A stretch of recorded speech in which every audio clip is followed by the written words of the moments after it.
Jambo jambo Afrika. Habari gani Afrika.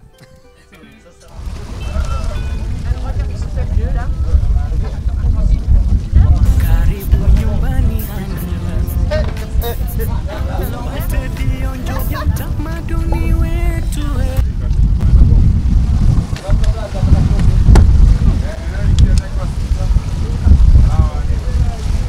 Hakuna matata, mama matata. Hakuna matata, mama matata. Nikupelekeze Lusi au Kilwa Kisiwani, Serengeti mpaka Moyo na Mikumi. Ujue Tanzania kindani hani. Tanzania ina maeneo mbalimbali ya kuvutia kwenye ramani. Karibu nyumbani hani, upate vionjo vya utamaduni wetu. Hapa ni Kilwa Kisiwani mkoani Lindi nchini Tanzania. Hapa ni Kilwa Kisiwani.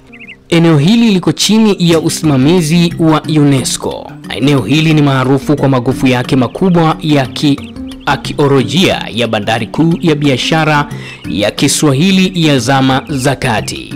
Ushahidi wa kiakiolojia unathibitisha kwamba Kilwa Kisiwani ilikuwa kitovu cha usultani wa Kilwa wenye nguvu kuanzia karne ya 13 hadi 16, ambapo wafanyabiashara hapa walidhibiti biashara ya dhahabu ya bahari ya Hindi, wakibadilishana dhahabu, pembe za ndovu na watumwa kwa bidhaa kama vile kauri za Kichina, vyombo vya udongo vya Uajemi na vyombo vya Arabia. Ugunduzi ni pamoja na magofu ya jumba la kifahari la husuni kubwa lililokuwa na bwawa la pembe tatu na msikiti mkubwa ambao ni moja ya misikiti mikongwe zaidi kwenye pwani ya Afrika Mashariki. Sarafu ya kale. Uchimbaji uliofanyika uliibua idadi kubwa ya sarafu za shaba zilizotengenezwa na masultani matajiri wa Kilwa, kuthibitisha hadhi yake kama kitovu kikuu cha uchumi. Wilaya ya Kilwa ina mapango mashuhuri kama vile mapango ya Tungande, mapango ya Kipatimu, Kisongo, Panga Mbuzi, Panga Popo katika kisiwa cha Songo Songo. Mapango ya Kipatimu yaliyotumiwa kama kimbilio la wenyeji wakati wa vita vya kikabila na yana dalili za makazi ya wanadamu tangu maelfu ya miaka iliyopita.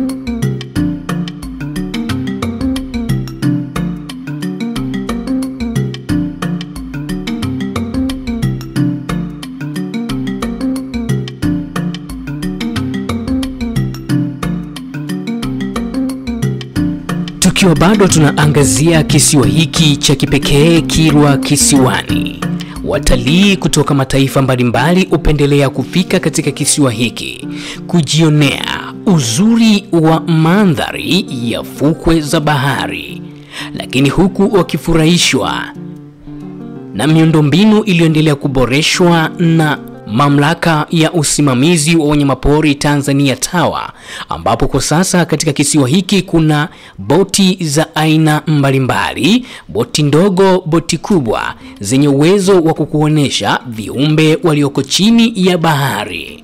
Watalii wa kutoka nchi mbalimbali na wandani hufurahishwa na mandhari ambayo wanayaona katika kisiwa hiki. Kwa kweli nimependa mazingira, ni mazuri. Sijawahi kusafiri, sio kwamba sijawahi, ni muda mrefu kidogo sijasafiri majini. Kwa hiyo nimeenjoy the view, kupanda huko juu, kuangalia na kupiga picha. Sikuwahi kufikiria kama kuna boti ambayo ina kioo alafu unaweza kaona mpaka chini ya bahari. Kwa hiyo tumeona viumbe vingi sana ambavyo hatukuwahi kufikiria kuviona kabla. Kwanza ni kuiona sakafu ya bahari, matumbawe. Kuna kitu kinaitwa matumbawe bwana. Hebu wewe njoo huku uje kujionea matumbawe. Yaani utashangaa, utastaajabu. Mungu ameumba bwana. Kuna vitu nilikuwa sijui kama ile miamba ya baharini ni viumbe. Leo nimejua, so yeah, it has been nice. Kama bado hujatembelea, karibu Kilwa, mji wenye historia kubwa ya usultani, ikiwa imepambwa na vivutio mbalimbali vya wanyamapori, magofu, mapango na fukwe nzuri za bahari ya Hindi.